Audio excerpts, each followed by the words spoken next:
राजस्थान की विधानसभा में आपकी आवाज को ताकत कौन दे सकता है।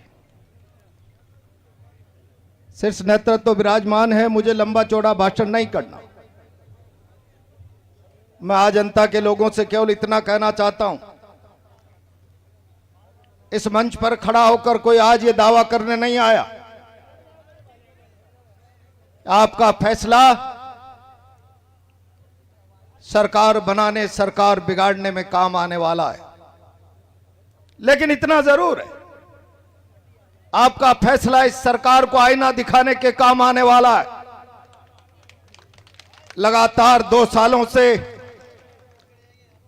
राजस्थान में भारतीय जनता पार्टी की सरकार है। आम चुनाव में 5 साल के कामकाज की कॉपी जांची जाती है, लेकिन अगर बीच में किसी कारण से मध्यावधि चुनाव होता है, उपचुनाव होता है, तो जनता का दायित्व तो बनता है कि कामकाज की कॉपी, उसका लेखा जोखा जांचा जाए। मैं जनता के बीच में खड़ा होकर कहना चाहता हूं, जांचिए 2 साल की कॉपी। क्या किया है भारतीय जनता पार्टी की सरकार ने? जिन वादों और मुद्दों के आधार पर सत्ता के पायदानों को हासिल किया था, चाहे दिल्ली की केंद्रीय सरकार, हम 2022 में हिंदुस्तान के किसानों की आमदनी दुगनी कर देंगे, राजस्थान के किसानों से न्याय करने की बात कही गई। मैं सवाल खड़ा करना चाहता हूं, क्या हुआ 2 साल में?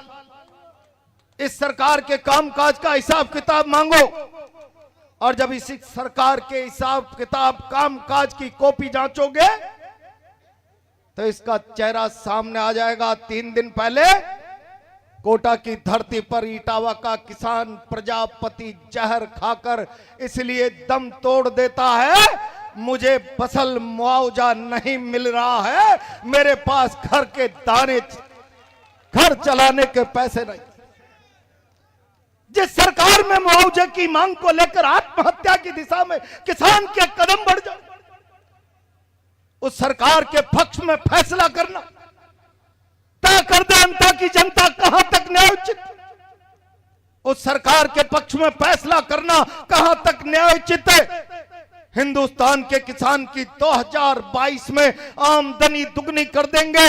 मैं सवाल करना चाहता हूं, आमदनी दुगनी करना तो दूर, स्वामीनाथन आयोग की मांग को लेकर हरियाणा और पंजाब का किसान 1 साल तक दिल्ली के बॉर्डर पर बैठा रहा, जैसे शत्रु सेना को रोका जाता है, देश की राजधानी में आने से रोका गया। 1000 किसानों ने दिल्ली के बॉर्डर पर सड़कों पर अपने प्राण गंवा दिए। अपने लिए न्याय और इंसाफ मांगने वाला किसान सड़क पर 1000 प्राण दे दे। क्या उम्मीद हिंदुस्तान का किसान इस सरकार से रखने वाला? भारत के प्रधानमंत्री जी ने 2024 लोकसभा के आम चुनाव में बहुत जोर शोर से कहा, हम 80 करोड़ किसानों को 5 किलो गेहूं प्रतिमाह अनुदान के रूप में देते हैं। मैं जिम्मेदारी से सवाल खड़ा करना चाहता हूं, 2022 के बाद 2014 के बाद 2019 में 22 में आमदनी दुगनी करने का सपना दिखाने वाले प्रधानमंत्री 24 के आम चुनाव में देश में यह कहते हुए ऐतिहासिक उपलब्धि का बखान करे, 80 करोड़ लोगों को 5 किलो गेहूं दे रहा हूं। किसानों के बारे में आपकी न्यायोचित सोच तब नजर आती कि आप दावा करते उन 80 करोड़ में से हमने जीवन सुधार कर 10-20 करोड़ लोगों को इस स्थिति में लाकर खड़ा कर दिया। अपने दरवाजे फरियाद लेकर मांग करने वाले को 5 किलो गेहूं का अनुदान देने का सामर्थ्य 80 करोड़ में से 10-20 करोड़ का खड़ा हो गया। जिस मुल्क में 80 करोड़ लोग 5 किलो की खैरात पे अपना जीवन चलाते हो, उस मुल्क में आप स्मार्ट मीटर लगाकर खून पीना चाहते हो। कल मैंने अखबारों में पढ़ा, कि राजस्थान में केवल इसलिए न जाने कितने लाखों लोगों की गरीबी की पेंशन को बंद कर दिया गया कि 2000 रुपया महीने का बिजली का बिल चुकाते हैं। बेईमानो, शर्म करो, चुल्लू भर पानी में डूब मरो। न जाने कितने लोगों के बिजली के कनेक्शन काट रहे हो। शहरों में लोग अंधाधुंध चलते हुए इलेक्ट्रॉनिक मीटरों के कारण बिजली का बिल जमा नहीं करा पा रहे हैं। आपने आधा शहर अंधियारे में डाल दिया कोटा। 2000 का कोई उधार करके, कर्जा करके बिल चुका रहा, तो आप कह रहे हो इसके पास सामर्थ्य है, हम इसकी सारी सरकारी सुविधा पेंशनें बंद कर देंगे। मैं बहुत जिम्मेदारी के साथ लंबी बात करने के बजाय अंता के लोगों से कहना चाहता हूं, आपके वोट से न सरकार बनेगी न सरकार गिरेगी।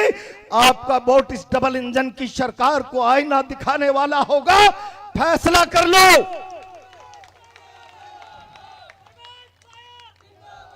कांग्रेस को जिताओ, सरकार को आईना दिखाओ। बहुत बहुत धन्यवाद।